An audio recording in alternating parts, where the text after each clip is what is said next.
Hello YouTube. This is the next in our series of our putting together a pocket knife for my best buddy Randy, his old Scout knife. And we've made quite a bit of progress. The last time I told you how to fit the scales, and we put the scales, the shield on. And now we're to what I call mock-up, just like when they're doing a car or a motorcycle or anything. They mock up all the parts to make sure that they fit, make sure everything works. We made sure that our ends here, that we didn't jam the material in here and spread those ends down. It's nice and flat across here. That was the first thing. We've got all our parts cleaned up and ready to go. So the next thing we're going to do is find the pin size. For this, the fastest way is a set of calipers. If you don't have them, you can just take your pin stock and try each one if you have a selection of pins. KnifeKits.com is a good place to get these. They have all the sizes. So let me give you a couple gotchas. The pin stock quite often is exactly the same size as a drill bit. This is 3/32 inch pin, a 3/32 inch drill bit. So obviously we're going to have an interference fit. You don't want that. I have in the past, when I first started out, made the mistake of trying to drive this stuff together and you get a pin stuck. It's not good, believe me. So the first thing we want to do is to make sure that our pins fit. Now you can buy reamers that are 1/1000 over, and you can make sure that all your holes are 1/1000 over and use stock pins. I just chuck these up in a drill, like my hand drill, and then using 150 grit sandpaper, I just spin them and hold a piece there and take them down little by little till I'm sure they fit. That's the first thing. The next thing is check every single hole, every single piece, and make sure that your pins will go through. Here's a case in point, and if we check the middle, it goes through. We check this end, it goes through. But if we check this end, nada. So we know that we've got to drill that out and resize that hole to make sure that our pin will fit. And in this case, we'd use a 3/32 inch drill bit. Once we have all that, we're going to mock our knife up. We're basically going to take all the parts, and I won't do it here, but you'll get the idea. And we'll put everything in, pins through every hole, make sure everything goes, it's flat, it's square, it's looking good on the back. You can see here by taking all that time to make sure this is flat, you can see how flat that is. Now this stag is not fit. I haven't ground this way, so it doesn't look to you probably all that good, but once we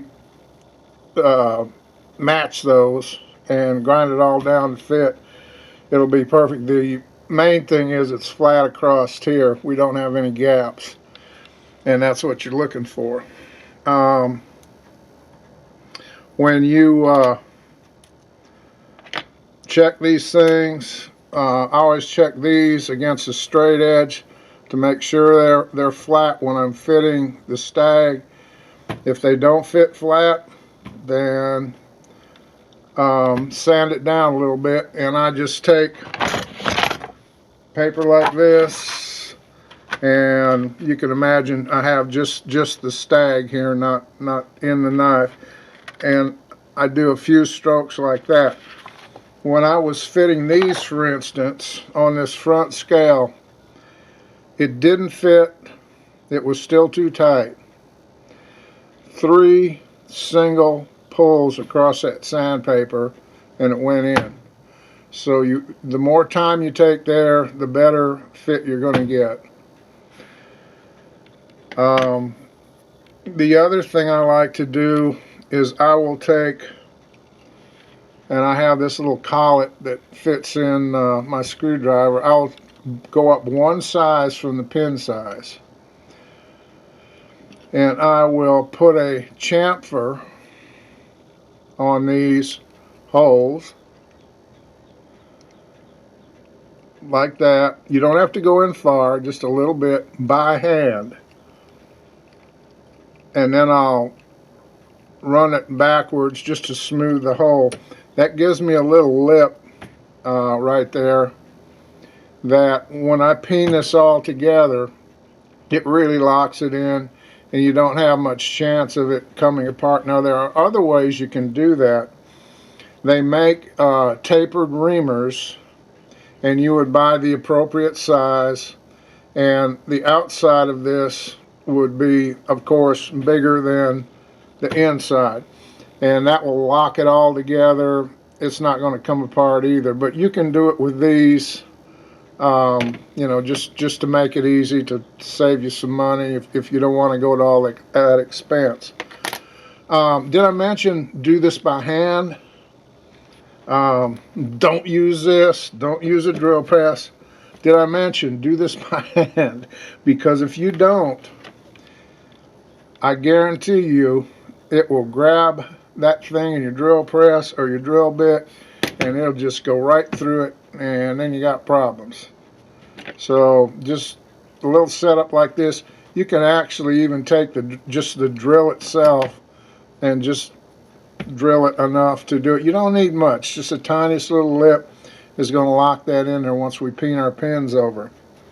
So now let's assume we've checked everything, because we have, and we've done our mock-ups. Everything's flat, looks good. We know where every blade goes. When we go to pin these all together, let's see, and we'll use this end as a for instance.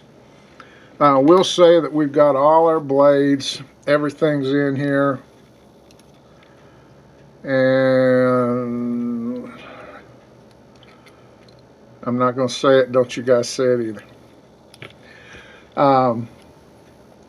So we've got it all together, our blades are in there. Now if we cut these off and smooth out the ends so they're flat and pin these together, there's a real good chance you'll hit it one time too many and get it too tight. And once you do that, it's a lot harder to put slop back in there, and it creates another set of problems that you don't want to have. You may have to refinish your ends, and sometimes they really lock in and they just won't move apart. These are nickel silver pins. If you do it with stainless steel pins, it'll really be a mess. So what I've done for many years, and I learned this from the Case repairman who I learned this stuff from, Ben Kelly. Ben Kelly also has a little book, and you can find it on eBay. Just put in Ben Kelly how to make pocket knives or something like that, and it should pop up. Small book, but I highly recommend it. And this was just some scrap handle material that I had, and I use old feeler gauges. If you go to a flea market or maybe even down in your shop, you'll have some rusty ones that are all messed up. Get a nice thin one. This one's a little bit thick. I'm actually going to probably sand it down a little bit more, But I will take that and I cut a notch in it with a Dremel tool, and then that goes right around the pin like that. So I pin it together that way. And when I do, I can bang on that all I want because I have built-in slop. And I can make sure that that little chamfer that I created is completely filled, so that when I sand it, the pin just disappears. Then when I'm all done, pop that out, and I've got just the right amount of clearance built in there, so that the blades will work free and everything will do what it should. You can use, if you want exposed pins, you can use what's called a rivet spinner. You can get those at knife kits too. They mount in your drill press. You put your pins through, and then trying to get all on camera here, just pull down and it'll spin a nice little head on the rivet. Those will stick up. Here I'm going to put flush pins, pretty much like these that I peen the scales on with, and those will I'll just smash down flat and then sand them flat. So you can do them a couple different ways. If you're just starting out, if you're going to take an old pocket knife apart, some junker you bought, and put it back together, do that, and that way you don't have to invest in much more than a drill bit, some sandpaper, and a hammer, and a little block of steel or anvil on your vise, and you can put a knife together and cut it apart. So that's it for this video. I'm going to go ahead and assemble it, and in the final one we'll take a look at the finished product. I'll put the blades in, make sure I've got the proper amount of movement in there without having any slop. We will address, let's see if my big old fingers can get this. We will clean up all this stuff. Get up in there, you.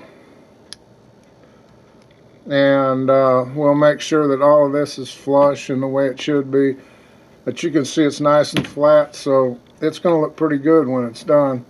I think this will be real pretty. There's I don't know how well it shows up on camera. There's some layout stuff around the shield, so that'll all be cleaned up when we do our final polish and finish sanding. So that's about it for this one. Again, try every single hole on every single piece, all the blades, the back springs, the liners, the spacers, anything that's there. Make sure that every pin fits through every hole, because there's nothing worse than getting almost done and on the last one, especially if it's here and you hang up and you say, I can force it through. If it went straight, you probably could, but remember, these pins are nickel silver. They're soft. So what will happen is you're going to bend the pin and you're going to break that. You're going to pop that out. Stag's fairly tough, but it's not going to take steel or nickel silver bending inside of it. It's just going to force it out of there. So make sure your holes all fit so those pins can slide freely, and you'll really thank yourself. It may take a little more time to sand them down or make them fit, but you'll be really glad you did. Take it easy, YouTube, and we'll see you next time.